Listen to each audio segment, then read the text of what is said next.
Hallo und herzlich willkommen zu diesem neuen Video. In diesem Video möchte ich dir zeigen, wie du bei BitGet deine Spotkäufe absichern kannst. Vielleicht geht es dir auch so, dass BitGet nicht unbedingt auf den ersten Blick sehr einfach von der Handhabung ist. Ging mir genauso. Man muss sich ein bisschen reinarbeiten und um dir das zu ersparen oder beziehungsweise um dir das besser zu erklären, wie das funktioniert, wie du einen Stoppkurs setzt, der deine Assets vor dem Verlust schützt, das möchte ich dir in diesem Video zeigen, sodass du bestens informiert bist und auch bestens vorbereitet bist. Schauen wir uns das Ganze mal an. Hier sehen wir jetzt BitGet im Spot-Bereich. Für dahin zu kommen, gehen wir auf Spot, Spot kaufen, verkaufen, sind hier in der Übersicht und hier als Beispiel habe ich mal vorbereitet, schauen wir uns Chainlink an. Wir klicken hier auf den Dropdown-Pfeil, wählen Chainlink aus. Wir sehen hier unser Chart. Es ist sehr weit hochgegangen. Um jetzt hier unsere Käufe abzusichern, haben wir die Möglichkeit, mehrere Methoden anzuwenden.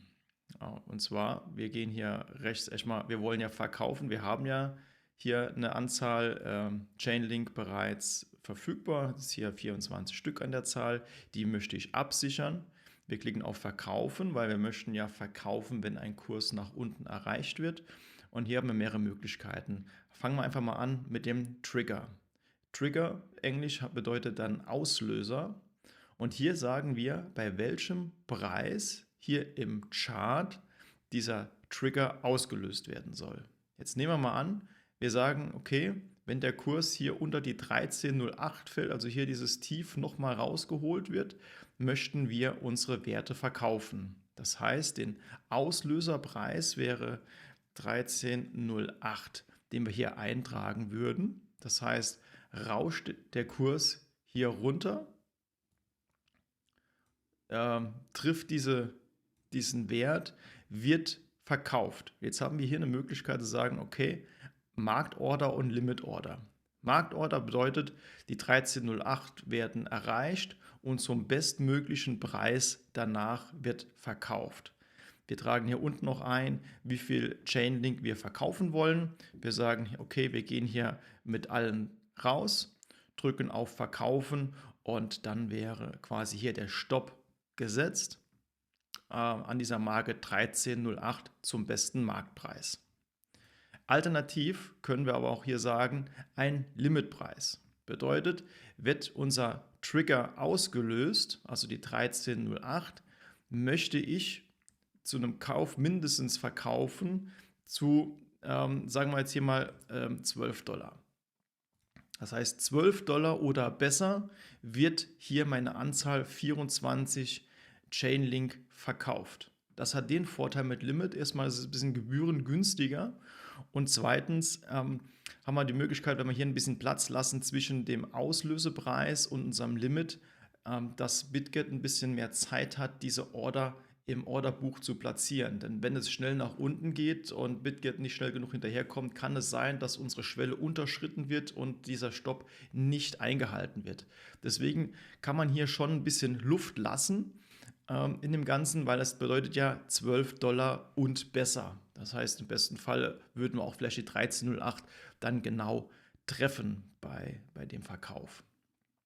Also das ist die Erklärung mit dem Trigger, Auslösepreis, entweder Limit, dass man sagt, okay, ich möchte mindestens diesen Preis haben im besten Fall oder besser, oder halt hier Markt, wenn es zum schnellstmöglichen und zum Marktpreis, was das Orderbuch jetzt hierher gibt, einfach ausgelöst werden soll.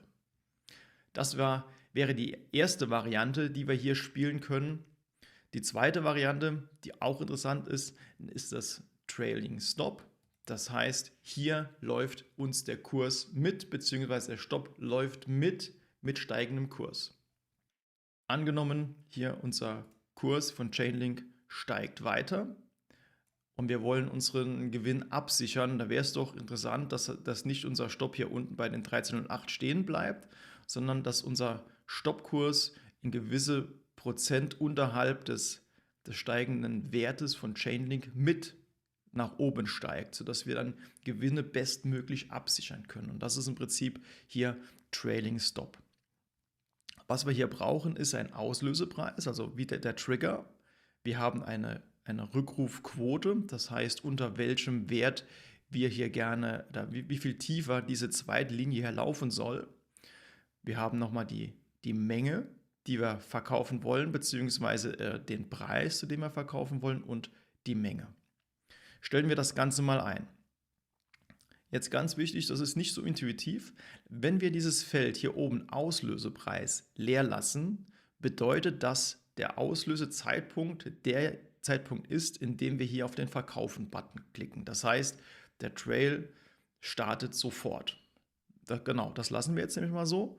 Und wir sagen, okay, wir möchten gerne hier den Trail-Stop mit 5% unterhalb des aktuellen Preises mit nach oben laufen lassen. Entweder nutzen wir hier den Schieberegler oder tragen hier jetzt mal fixe 5% ein. Jetzt können wir gerade gucken, 5%, wohin kämen wir da? Das sind relativ dicht. Ja. Also tragen wir das so ein. Wenn wir hier sagen, Marktorder, heißt noch wie vorhin bei dem Trigger, Verkauf im Prinzip zum besten Marktpreis. Das heißt, trage ich hier nochmal die 24 ein. Mal kurz erklärt, was das bedeutet. Also, sobald ich auf Verkaufen klicke, ist mein Trailing Stop aktiv.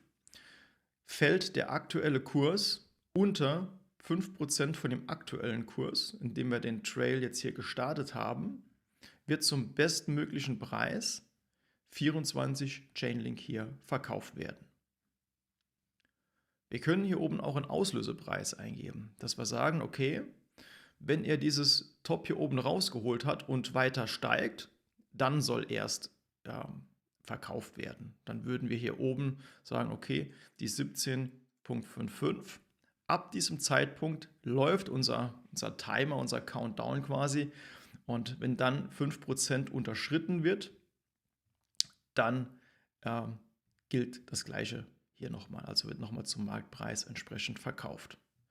Wir können das Ganze auch mit einer Limit Order machen, was nochmal günstiger ist, weil dann sagen, okay, dann aktivieren und verkaufe spätestens zu diesem Preis, zu der 16,42, das ist jetzt der aktuelle Preis. Also in diesem Fall spätestens, wenn nicht sogar besser. Und dann auch nochmal das Ganze auf Verkaufen klicke. Wenn ich das jetzt hier aktivieren würde, ich mache hier den Auslösepreis jetzt mal raus, sage nochmal hier, ab sofort bitte und bei Unterschreitung von 5% zum besten Preis 16,42. Das machen wir jetzt hier mal auf 16, die 24 Chainlink verkaufen. Dann klicke ich hier auf Verkaufen. Hier bekomme ich nochmal angezeigt, was ich dann gerne hätte. Ich habe eine Marktorder, 5% Unterschreitung, bester Preis 16, ich möchte 24 Chainlink verkaufen. Hier kommt nochmal die Erklärung, was es bedeutet, dass es sofort losgeht, und ich drücke auf Bestätigen. Wenn ich jetzt sehen möchte, was ich hier eingestellt habe, beziehungsweise möchte meinen Trailing Stop hier nochmal abändern, habe ich hier unten die Möglichkeit, bei Trailing Stop das Ganze zu sehen, zu stornieren, so wie ich es möchte. Auch würde ich hier unten sehen, wenn ich einen Trigger gesetzt hätte, also diese Variante, die wir zuvor angeschaut haben, wäre hier auch ein Eintrag, den ich darüber auch nochmal stornieren bzw. in dem Falle des Triggers dann nochmal modifizieren kann. Ich beende das jetzt hier quasi, also stornieren, ich drücke drauf und dann ist auch schon das Ganze nochmal gelöscht. Also ich hoffe, ich konnte dir mit dieser Erklärung ein bisschen Licht ins Dunkel reinbringen, wie wir, oder wie du, besser gesagt, bei BitGet hier deine Assets nach unten absichern könnt. Denn das ist essentiell, denn niemand möchte gerne hier Verluste erleiden, und es ist besser, Verluste zu begrenzen, wie einfach darauf zu hoffen, dass er nochmal steigt. Also in diesem Fall Vorsorge ist besser als Nachsorge. Wenn du Fragen zu BitGet hast oder zu dem Setzen eines Stop-Losses, dann lass es mich doch gerne in den Kommentaren wissen. Und wenn dir das Video gefallen hat, lass gerne ein Like da und abonniere meinen Kanal, damit du nichts weiter hier verpasst.